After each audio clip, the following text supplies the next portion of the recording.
오늘도 클릭해주셔서 감사합니다. 구독과 좋아요 부탁드립니다.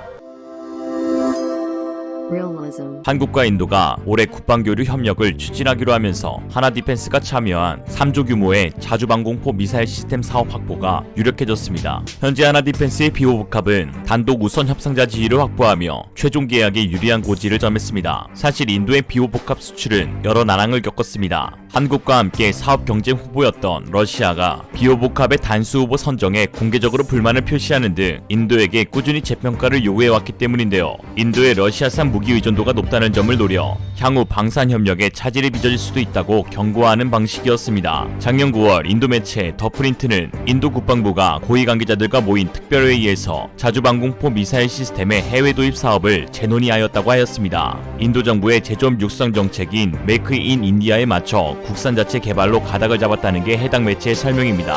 그러나 상황이 그 사이 급격하게 달라졌습니다. 인도가 중국과 국경 문쟁을 벌이고 있는 라다크 지역에서 중국의 드론이 위협을 가하고 있고 비호복합의 경쟁자인 러시아의 판치르 S1이 실성능에 문제점이 드러나면서 상황이 바뀐 것입니다. 인도는 현재 마주하고 있는 위협에 대응하기 위해서 국산 자체 개발보다는 우수한 성능을 보유한 무기를 수입하는 것이 효과적이라고 판단한 것입니다. 이에 작년 12월 29일 인도의 마노즈 무쿤드 나라번의 육군 참모총장이 한국에 방문하였습니다. 코로나로 인해 해외 순방이 어려운 와중에 방산 국방교류 협력 방안을 긴밀히 논의하러 3박 4일간의 일정으로 한국을 찾은 것입니다.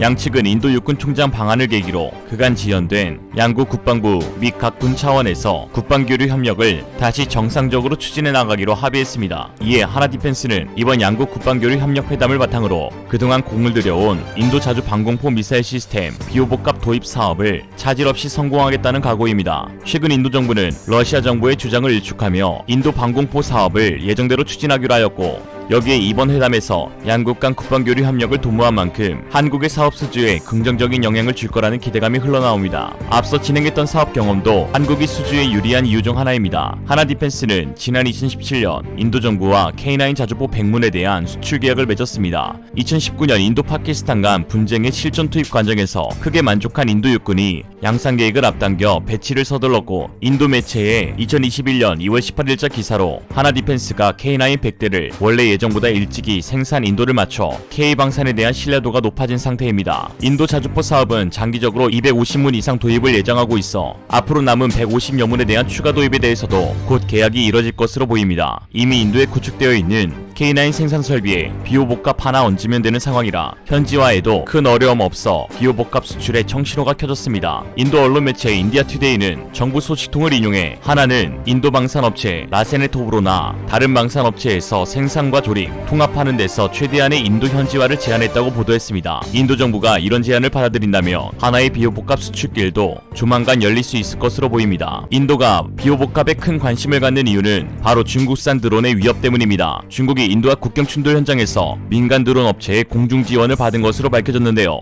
홍콩 사우스차이나 모닝포스트에 따르며 중국 선전에 있는 드론 업체인 커웨이타이는 SNS에 올린 글에서 자사 직원 2명이 국경 분쟁 현장에서 인민해방군을 도왔다는 사실을 공개했습니다.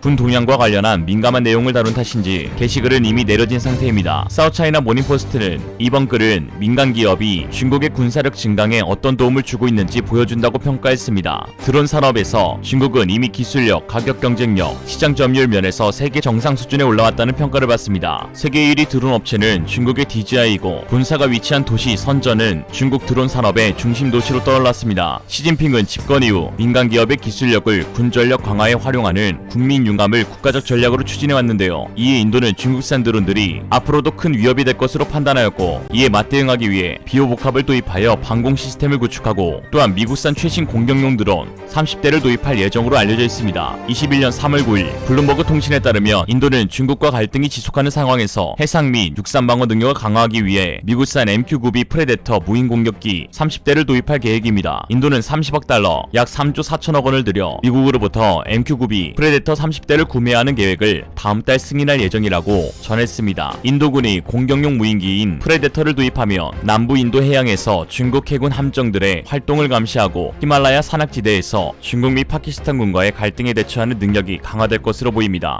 그동안 비호 및 비호복합이 현대전에서 개발 및 운용에 공격의 당위성이 있는가에 많은 의문이 제기됐던 것이 사실입니다. 원래 비오의 컨셉이었던 고속으로 이동하는 항공기를 상대로 탐지거리가 짧은 레이더와 사거리가 낮은 기관포와 미사일로 효과적인 대응이 가능한가에 대한 것입니다. 하지만 대규모 드론 공격의 위험성이 입증되면서 서방 세계에서 단거리 자주 대공방어 체계 중 유일하게 생산 라인이 살아있는 비오 복합이 새롭게 재조명되고 있습니다. 특히 시리아에서 그 초라한 실상을 드러낸 러시아의 판치르의 성능에 실망하거나 기타 정치적 사정으로 러시아제 자주 대공 장비 도입을 꺼리는, 그리고 합리적인 가격으로 무인기 공격에 대한 방어 체계를 구축하고자 하는 국가들에게 주목도가 높아지는 중입니다. 그러다 보니 시대에 뒤떨어진 방공포로 도태될 뻔한 비오가 복합 대공화기로 개량된 후에는 전 세계적인 주목을 받고 있습니다. 이 어떻게든 써먹으려고 개조하고 나니 초수형, 초저고도 무인 항공기 침투로 진화한 국지적 공격에 맞물려 대응할 수 있는 유일한 방어 체계가 되어버렸습니다. 이게 몇 수 앞을 내다본 건지 모르겠습니다. 수년간 러시아의 판치르는 드론을 잡기는커녕 드론의 먹잇감이 되어 전 세계에 망신을 당했는데, 이스라엘이 공개한 영상을 보면 판치르의 미사일이 아예 다른 곳으로 날아가거나 적군의 ECM을 맞고 작동이 멈추거나 레이더가 제대로 작동하지 않아 그대로 공격을 당하는 모습을 보여주었습니다. 러시아의 군사 전문지에 따르면 시리아에서 판치르는 사실상 조속 비행하는 자극 목표들을 제대로 파악하지 못하고 있으며 오히려 몸집이 큰 새들을 주기적으로 목표로 잡아 기록하고 있다며 판치르의 정확성은 19%에 불과하다고 하였습니다. 오죽하며 러시아 육군과 해군은 판치르의 불만을 품고 완전히 새로운 방공 시스템을 검토하라고 요구하고 있습니다. 상황이 이렇다 보니 드론의 위협은 계속 높아지고 있는 상황에서 한국의 비오만이 유일한 대안으로 떠오르고 있는 것이죠.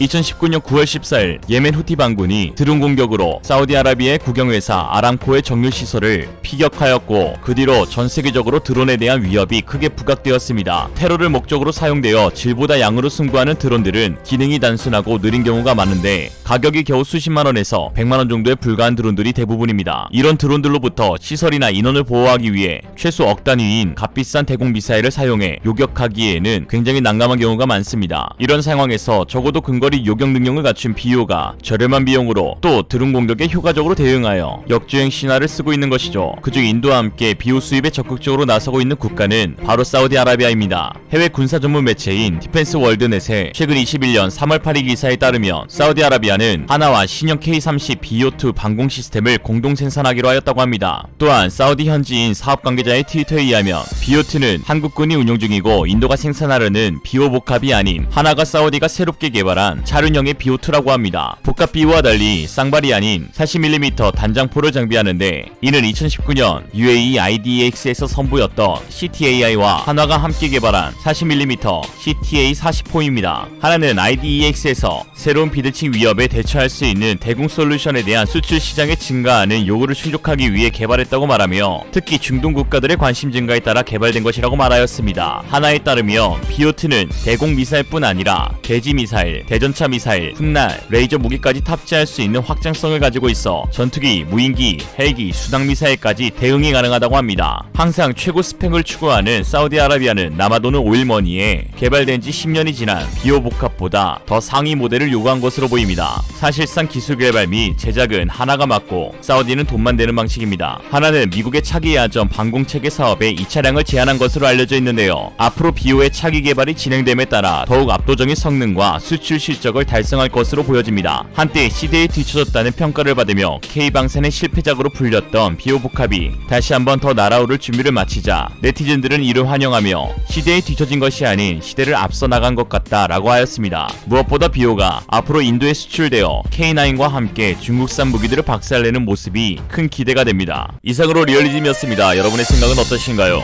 현명하고 지혜로운 여러분의 의견을 지금 댓글에 남겨주세요. 감사합니다.